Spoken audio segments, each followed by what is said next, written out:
Selamat pagi adik-adik, perkenalkan nama Pak Marianus Piambulu, program studi PGSD dari Universitas Muhammadiyah Kupang. Sekarang Pak akan menjelaskan materi tentang cerita pendek. Yang pertama adalah pengertian cerpen.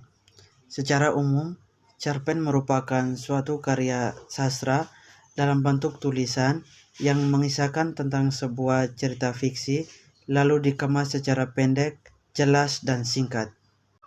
Yang kedua adalah struktur cerpen. Cerpen memiliki struktur yaitu yang pertama adalah abstrak.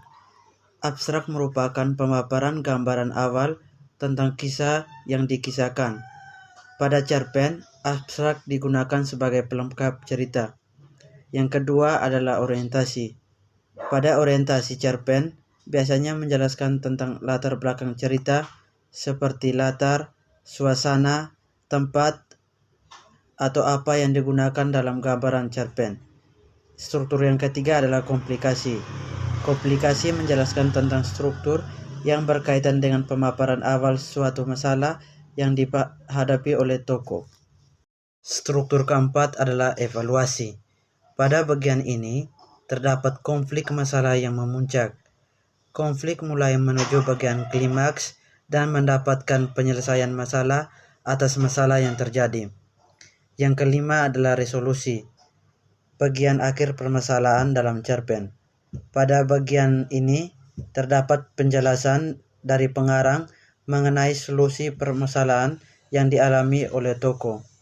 Yang keenam adalah koda, merupakan nilai atau pesan moral yang terdapat pada suatu cerpen yang disampaikan penulis kepada pembaca. Yang ketiga, fungsi-fungsi cerpen. Fungsi cerpen yang pertama adalah fungsi rekreatif, yaitu sebagai sarana penghibur bagi para pembaca.